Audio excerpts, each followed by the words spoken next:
Preludes of Christ in the Old Testament. This is based on the book Kings and Prophets by Emil Bach. I highly recommend this author. He has written many books on Bible studies from an anthroposophical perspective. He studied under Rudolf Steiner and then eventually started a church called the Christian Community. A real esoteric Christian church, not the dogmatic type, which is so prevalent today. Now, the last chapter of the book of Daniel reads very similarly to the book of Revelation, the last chapter of the New Testament, or St. John's book of the Apocalypse. The book of Daniel is essentially the book of the Apocalypse for the Old Testament. This post or video will discuss some of these crossovers and also discuss how Christ weaves throughout the Old Testament in a very, very subtle way, because of course they never use that name, Christ. So most people have no idea that he is actually behind the scenes guiding the spirit, the folk spirit of the Hebrew people.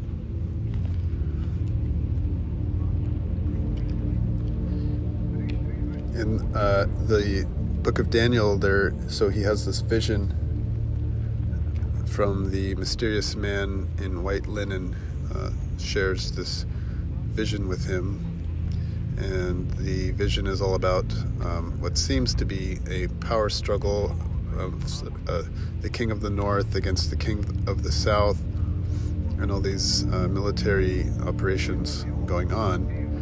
And most people think that that is just talking about the power struggles of his day.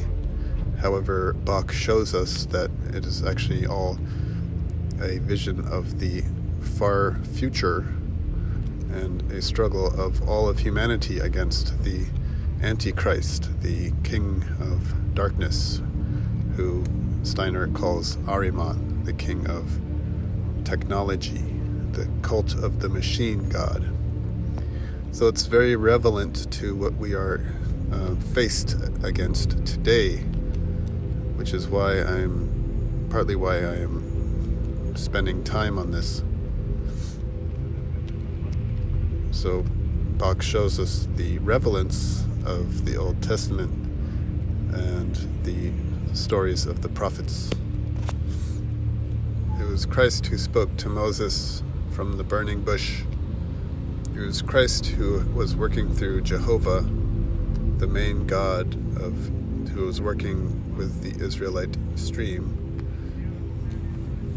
So Jehovah is not Christ, but he is working directly for Christ throughout the whole thing.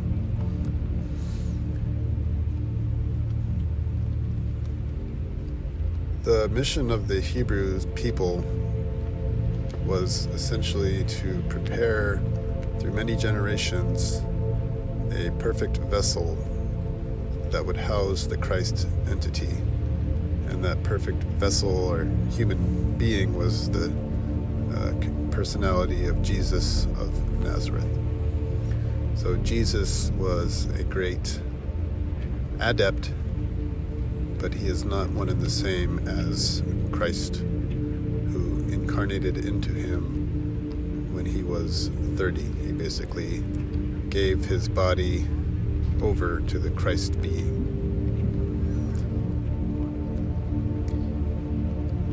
So Jews need to understand this, that the time of the Hebrews is now over. That mission was accomplished through Christ and the mystery of Golgotha and all that happened there. And now the arena is in the Christian faith. So this is coming from a Jew. I was raised Jewish. So this is not some kind of attack on Judaism. I value my Jewish roots very much, but I also see now through studying Steiner and Anthroposophy that to stay a Jew and reject Christ is to essentially be stuck in the past and not finding the spiritual impulse for our time. So Judaism and Christianity cannot be understood without the other. They are essentially one faith, and Islam too. And all the faiths, all the religions have their time and their place, and they are made for their time, and then they serve their purpose and need to be updated. We don't need to get rid of them, and they all have beautiful wisdom to teach. But Christianity is the religion for now and for the future. The true esoteric Christianity, not the dogmatic one that is the one that you'll find at your local church. For more on this, I recommend reading my post, Reconciling Christianity and Judaism, by Edward Scher. Okay, so let's look at Daniel chapter 10 and see where this Christ being comes in. In the 3rd year of Cyrus, king of Persia, a revelation was given to Daniel. Its message was true and concerned a great war. The understanding of the message came to him in a vision. At the time, I, Daniel, mourned for 3 weeks. I ate no choice food, nor meat nor wine touched my lips, and I used no lotions at all until the 3 weeks were over. On the 24th day of the 1st month, as I was standing on the bank of a great river, the Tigris, I looked up, and there before me was a man dressed in linen, with the belt of the finest gold around his waist. His body was like chrysolite, his face like lightning, eyes like flaming torches, his arms and legs like the gleam of burnished bronze, and his voice like the sound of a multitude. I, Daniel, was the only one who saw the vision. The men with me did not see it, but such terror overwhelmed them that they fled and hid themselves. So I was left alone, gazing at this great vision. I had no strength left. My face turned deathly pale, and I was helpless. Then I heard him speaking, and as I listened to him, I fell into a deep sleep, my face to the ground. End quote. So that is a vision of the Christ that Daniel is having. The man in white linen is the Christ being, who goes on to describe the coming times that there will be a king, like I was saying, the Antichrist king, who will rise up and set up an abomination that causes desolation. This is the rise of AI, transhumanism, the worship of machines, the forgetting that we are spiritual beings, the being mired in materialism, consumerism, etc. And it says this foreign god who only honors gold and silver. That's how they show you they're talking about materialism. The next passage from Daniel, I'm not going to read the whole thing now, Daniel 11:36, but it basically goes on to talk about how this king will do as he pleases, this Ahrimanic Antichrist figure. He will exalt himself above every other god. He will say unheard of things against the God of gods. He will build his fortress. He will honor the foreign gods, and many will acknowledge him, and yet he will come to an end, and no one will help him. And about how eventually Archangel Michael will rise up and help humanity. And essentially now we're in the age of Michael, because every epoch is ruled by one of the different archangel, one of the seven, and they kind of have this rotation. And then it finishes with, the multitudes who sleep in the dust of the earth will awake, some to everlasting life, others to shame and everlasting contempt. So very similar to apocalypse language. And then Daniel must seal up the scrolls until the end times. Again, very much like the book of Revelation. And then Daniel sees another figure standing across the riverbank, talking to the Christ, to the man in linen, and asks basically on behalf of humanity, when will these things be fulfilled? And the man in white linen holds up his hands to the heavens and says, it will be for a time, times, and half a time. When the power of the holy people has finally been broken, all these things will be completed. And this section in bold, time, times, and half a time, is verbatim in the book of Revelation, as we will see. And this is there's a number there, so there's some numerological connections that we're going to make. So that's 3.5. Time is 1, times is 2, and half a time is half, 0.5. And I wrote an article a couple years ago about some of these numerology connections. So let's look at that again. So in the book of Revelation, it says, chapter 12, verse 14, the woman was given the 2 wings of the great eagle so that she might fly from the serpent into the wilderness to the place where she is to be nourished for a time, and times, and half a time. So again, that's 3.5, and that's a very special number. Alvin Boyd Kuhn covered it in his book.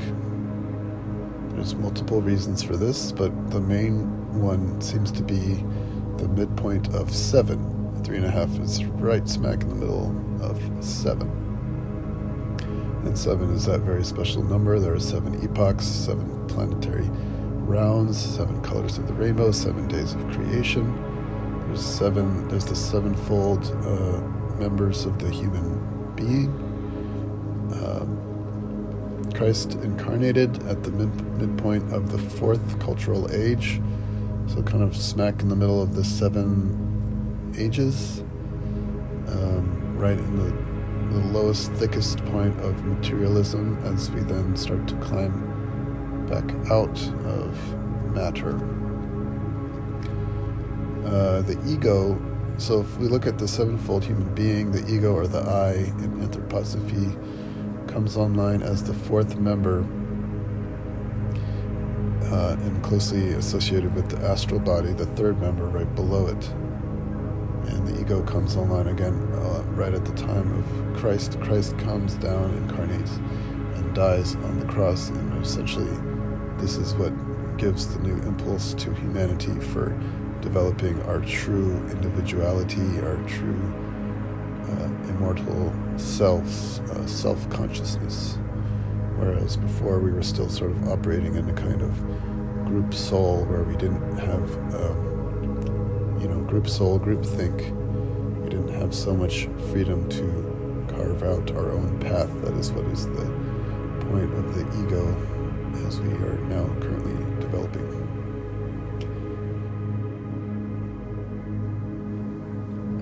So we can see in this graph here the 7 stages of Earth and the Sun, essentially, which are really one body, but they separate and come together in different periods of time. And the Earth phase is the 4th phase, following Saturn, Sun, and Moon. And there's 3 other ones afterward that we have yet to go through. And the mystery of Golgotha kind of bisects the 7 stages right in the middle at that 3.5 point. And then here we have a nice graphic to kind of show the sevenfold human being. So the physical body, which we share in common with the mineral kingdom, the etheric body, which we share in common with the plants, the astral body, which we share in common with the animals, and then the eye is, again, the fourth member, but it's kind of like 3.5 because it's right in the middle of these 7 stages. So there's 3 more members that we're still to develop in the future: the spirit self, the life spirit, and spirit man. And so, and there's these 3 higher members work back down through to the lower members and transform them. And so we have this 3 and 3 playing across each other, and then the I stands kind of as the regent or the overseer above the whole process. And then 3.5 years is actually 42 months. And 42 months is in the book of Revelation. And that's also equal to 1,260 days, which appears twice in Revelation. 42 months also appearing twice. And then we saw time, and times. And then we saw also in the book of Matthew how there's 42 generations between Abraham, the forefather of the Hebrews, and Jesus, who is like the culminating figure in that bloodline. Okay, so 42 months is like 3.5 years, 42 generations, and then 42 is divided in the book of Matthew into 3 groups of 14, and 14 is, so then we can look at some gematria that Marty Leeds pointed out. 3 14s is like pi 3.14, and then 6 equals 14, so 666 is 14, 14, 14 for another 314 or pi. So that's just little Easter eggs that kind of point to this higher wisdom here.